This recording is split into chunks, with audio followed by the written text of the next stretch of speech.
तो आज हमारी भारत के यशस्वी प्रधानमंत्री श्री नरेंद्र मोदी जी की बहन है, जिनके साथ हम हैं। देख सकते हो कि बिल्कुल एक आम नागरिक की तरह यहाँ गंगा घाट पर स्नान करने आई हुई हैं। तो ये छोटे हैं उनसे बड़ी हैं? अब छोटी बहन है उनकी। अच्छा, कितने नंबर बहन आई हो? 5 भाई, एक ही बहन हो आप ही। एक छोटा भाई है आपसे, 4 बड़े हैं। तो ये शुरू से रहे थे साथ में, नहीं रहे घर पर? अच्छा, जब पढ़ते थे जब तक ही साथ रहे। इनका शुरू से स्वभाव ही ऐसा था।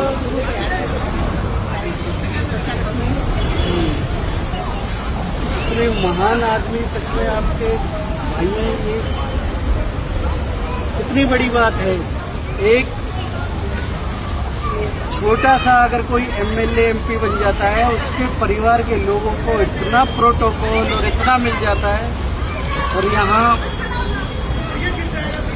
सीधा सरल।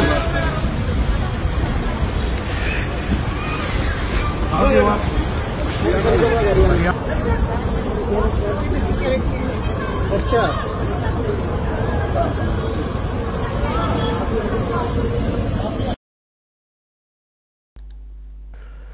দর্শক, এই ভিডিও সোশ্যাল মিডিয়াতে এসছে, ভাইরাল হয়েছে। আমি দেখছি যে আপনাদের মধ্যে অনেকে আমাকে ফরওয়ার্ড করেছেন যে ইনি হচ্ছেন প্রধানমন্ত্রী নরেন্দ্র মোদির বোন।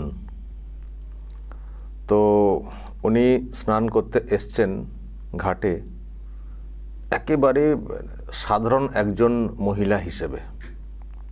কোনো ভিআইপি ট্রিটমেন্ট নেই, কোনো স্পেশাল বলে কিছু নেই। পুরো সাধারণ একজন মানুষ, মহিলা, যেমন অন্যরা আসেন স্নান করতে সেইভাবে এসছেন এবং কথাও বলেছেন, শুনলেন আপনারা। দেখুন, প্রধানমন্ত্রীর যে জীবন, ওনার জীবন তো অনেকটাই সরে, মানে পরিবার থেকে অনেকটাই সরে, ছোট থেকেই। কিন্তু একটা সময়ে তো ওনারা সবাই একসঙ্গে ছিলেন, আর পরের দিকে সরে গিয়ে নিজের মতো করে মানে জীবনযাপন করলেও পরিবার তো পরিবারই। তো যখন পরিবারের কেউ একটা কোনো পদে বসে যান, তখন তো পরিবারের বাকিরাও তো সব ভিআইপি ট্রিটমেন্ট পেতে থাকেন।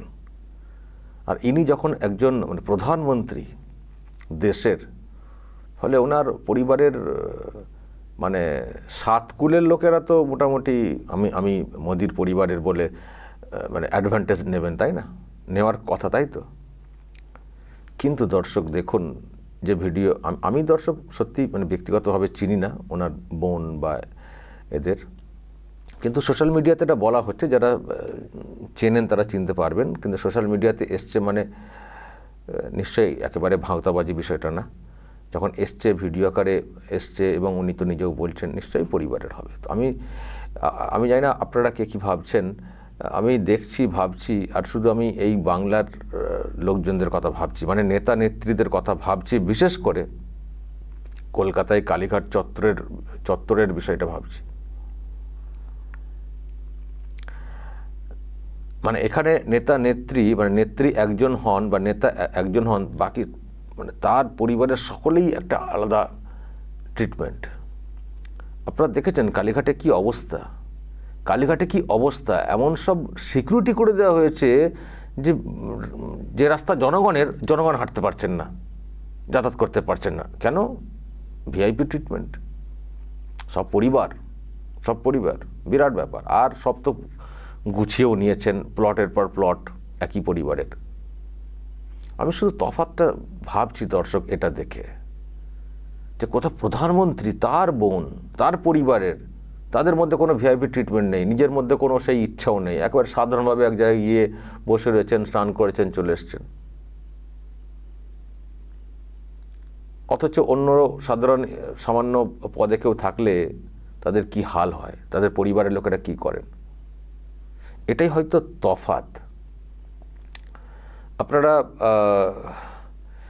নিশ্চয়ই মানে শুনেছেন অনেক অনেক বলতে এখানকার শাসকের লোকজনদেরকে যে প্রধানমন্ত্রী এত টাকার গাড়ি চড়েন, এত টাকার প্লেন কিনেছেন। আরে প্লেন কিনেছেন ব্যক্তিগত, মানে গাড়ি কিনেছেন ব্যক্তিগত, এ তো যিনি আসবেন পদে যিনি থাকবেন তিনি তো সেটাতে থাকবেন, ব্যবহার করবেন। দেখবেন এই প্রধানমন্ত্রীকে শুধু উনি ওনার এখন দায়িত্ব সামলাচ্ছেন বলে তো এরকম দেখছেন, দায়িত্ব চলে যাওয়ার পর দেখবেন আমার ধারণা মানুষটিকে যেভাবে আমি চিনেছি খুব সাধারণ জীবনযাপন করবেন, দেখবেন খুব সাধারণ জীবনযাপন করবেন। এনারা অ্যাকচুয়ালি ত্যাগী, ভোগী না, যেটা আমার কোথাও দেখে মনে হয়েছে। তো ইনি তো মানে উনি প্রধানমন্ত্রী হয়েছেন, পরিবারের সব লোকের তো একেবারে গুছিয়ে নেওয়ার কথা না। কিন্তু আমি দর্শক নিজে তো গেছি, আহমেদাবাদ গেছি, গুজরাট, গান্ধীনগর গেছি, আমি দেখে এসেছি ওনাদের মানে ওনার মা যেখানে থাকতেন যে কমপ্লেক্সে, আমি বাড়িটা দেখে এসেছি। খুব সাধারণ একটা কমপ্লেক্স এবং বিরাট কিছু সিকিউরিটি তাও নেই। এখানে কালীঘাটে তো সিকিউরিটি মানে এমন অবস্থা, আবারও বলছি যে পাগলানোর জায়গা নেই। মানে ওনার পরিবারের লোকজন থাকেন, মানে মা গত হয়েছেন তখন আমি যখন গেছিলাম, কিন্তু পরিবারের আরও অনেকে থাকেন, কিন্তু কোনো সে অর্থে সিকিউরিটি নেই। নর্মাল ব্যাপার, দুজন সিকিউরিটি বসেছিলেন, বললেন আমাকে জিজ্ঞাসা করলেন কোত্থেকে এসছেন, মানে সিম্পল ব্যাপার, সিম্পল ব্যাপার। দেখুন প্রধানমন্ত্রীর সিকিউরিটি নিশ্চয়ই থাকবে, উনি যেহেতু প্রধানমন্ত্রীর পদে রয়েছেন, একটা আলাদা পদ, কিন্তু পরিবারের লোকেদের সেই অ্যাডভান্টেজ নেওয়াটা আমি দর্শক দেখিনি, দেখছি না। দেখেছেন আপনারা যে প্রধানমন্ত্রীর ভাই অমক তমক বিরাট কিছু সুবিধা নিয়ে বসে রয়েছেন, যাদের যেটুকু যোগ্যতা সেই অনুযায়ী তারা হয়তো আছেন, কিন্তু দেখেছেন পরিবারের কোনো এতদিন ধরে তো প্রধানমন্ত্রী আছেন, দেখেছেন। আর এখানে দেখুন তো, এখানে দেখুন কি অবস্থা, ভাই ভাইপো সব একেবারে সব সাহেব হয়ে গেছেন, মানে পয়সা কড়ির দিক দিয়ে বলছি, সব একবার বিরাট ব্যাপার হয়ে গেছে, বিরাট ব্যাপার। চেহারা কি, তাদের চালচরণ কি, তাদের আচরণ কি, আর তাদের কি সিকিউরিটি, তাদের কি সিকিউরিটি। তাই দর্শক আমি যেহেতু ভিডিওটা পেলাম, সোশ্যাল মিডিয়াতে এসছে, আপনাদেরকে একটু দেখালাম। তফাৎটা তো বুঝতে হবে না, তো মাঝে মধ্যে এরকম ভিডিও পেলে দেখানো উচিত, মানুষের চোখটা খোলানো উচিত যে কি দেখছেন অন্যত্র, কি দেখেন এখানে। ফলে এদেরকে এইরকম পদে আর রাখার কোনো যুক্তি আছে? থাকতে দেওয়াটা উচিত নাকি ছুঁড়ে ফেলে দেওয়াটা উচিত? আর ছুঁড়ে ফেলে দিয়ে এইগুলোর বিচার করা উচিত যে কি করে করলে বাবা এত কিছু, কি করে করলে।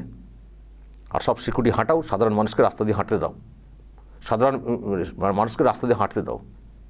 শোন ন্যাকামি জুড়েছে। এদিকে বলছেন আমরা জনগণের নেতা নেত্রী, আর মানে টাইট সিকিউরিটি। একটা জন্মদিন পালন হচ্ছে, বিরাট সিকিউরিটি। কি জনগণের নেত্রী হয়েছে তাহলে? জনগণের নেত্রী জনগণের সঙ্গে মিশে থাকবে তো। আমাদের নাকি বিরাট জনসমর্থন, এরকম কারো নেই। তো তাহলে এত ঘেরাঘিরি করছেন কেন সিকিউরিটি দিয়ে? তাও তো এখানকার রাজ্যের দায়িত্বে, যদি কখনো দেশের দায়িত্বে পেতেন যে কি হতো।